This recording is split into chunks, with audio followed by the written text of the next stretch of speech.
सभी श्रोताओं को मेरा नमस्कार। मैं हूँ निर्मला।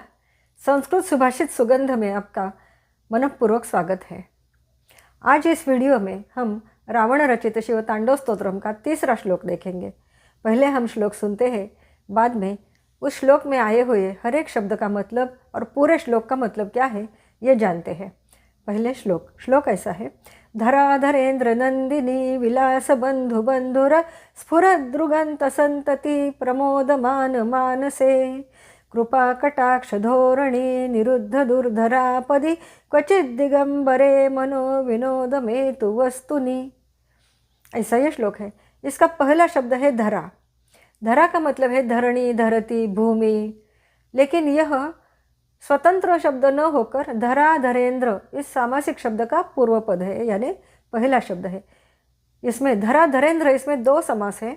धरा धर यानी धराम धारयति इति उपपद तत्पुरुष, और धरा धरेंद्र धरा धरस्य इंद्र धरा धरा नाम इंद्र, ऐसा ये समास है। धराधर का मतलब है भूधर यानी पर्वत, और इंद्र का मतलब है राजा, जो पर्वतों का राजा है। पर्वतों का राजा हिमालय, और नंदिनी का मतलब है कन्या। धरा धरेंद्रस्य नंदिनी, पर्वतों के राजा की कन्या यानी पार्वती, हिमालय की कन्या पार्वती। धरा धरेंद्र नंदिनी, इस पूरे शब्द समूह का अर्थ होता है पर्वतराज हिमालय की कन्या पार्वती। अगला शब्द है विलास बंधु बंधुर। विलास यानी उस पार्वती की लीला क्रीड़ा, लीला विलास, केली क्रीड़ा या मनोहर लीला है उसकी क्रीड़ाएँ। बंधु इस शब्द का मतलब है उस क्रीड़ा में उसका जो सहचर है, साथीदार है, प्रेमास्पद है। और बंधुर का मतलब है रमणीय, सुंदर, उसकी रमणीय क्रीड़ाओं में जो उसका साथीदार सहचर है, ऐसा इस शब्द समूह का मतलब है। स्फुरत यानी फैलता हुआ, प्रकाशमान होता हुआ। आगे का शब्द है दृगंत संतति। दृग अधिक अंत, दृग यानी दृष्टि, और अंत यानी नेत्रों के कोने से, यानी तिरछे नेत्र कटाक्ष, और संतति का मतलब है लगातार। आगे का शब्द है प्रमोदमान मानसे। प्र अधिक मुद, इस धातु का ये धातु साधित विशेषण है।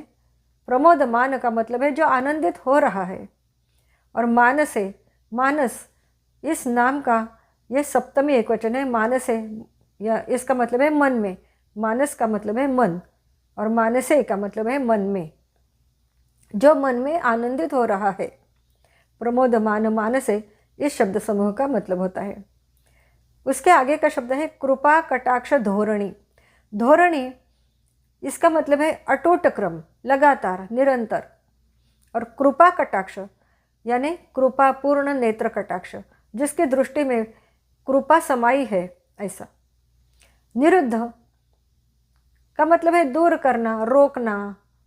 और क्या रोकता है तो दुर्धरापदी, आपद का मतलब है संकट, और दुर्धर का मतलब है दुस्सह, असह्य, बहुत ही कठिन, ऐसे संकट जो रोकता है। क्वचित दिगंबरे, क्वचित का मतलब है कभी कभी, और दिगंबरे, दिगंबर ये भी शिवजी का एक विशेषण है। दिक एव अंबरम यस्य सह, बहुव्रीहि समास है। दिक यानी दिशा, जिसका वस्त्र दिशा ही है, ऐसा, जिसने अपने शरीर पे कुछ भी पहना नहीं है, दिशा, दश दिशा यही उसका वस्त्र है, ऐसा दिगंबर शब्द का मतलब है। मनो यानी मेरा मन। विनोदम एतु वस्तुनि, वस्तुनि का मतलब है तत्व में, शिव तत्व में। विनोदम हेतु यानी मेरे मन को बहुत ही आनंद का लाभ हो, मनोरंजन, मनोविनोदन हो, ऐसा इस पूरे श्लोक में आए हुए शब्दों का मतलब है। इसका मुख्य वाक्य है मम मनः विनोदम एतु, और बाकी सब जो शब्द है या पंक्ति है वो शिवजी की विशेषण है। हम पूरे श्लोक का मतलब देखेंगे। जिस धरा धरेंद्र नंदिनी यानी पर्वतराज हिमालय की कन्या पार्वती के मनोहर क्रीड़ा विलास में जो उसका साथीदार है, उसका सहचर है, जिसके तिरछे नेत्र कटाक्षों से जो मन में आनंदित हो रहा है और जिसके नेत्र कटाक्ष कृपापूर्ण है और वो अनवरत कृपा कटाक्ष है, जो अपने कृपा कटाक्षों से असह्य ऐसे संकटों को दूर करता है, रोकता है, जो कभी कभी दिगंबर अवस्था में होता है। ऐसे शिवजी में मेरे मन को बहुत ही आनंद का लाभ हो, मेरा मनोविनोदन हो, ऐसे शिव तत्व में मेरा मन आनंदित हो, ऐसा इस पूरे श्लोक का मतलब है। इसमें जो दूसरी पंक्ति में स्फुरत द्रुगंत संतति है, तो कभी कभी दिगंत संतति ऐसा ही पाठभेद मिलता है।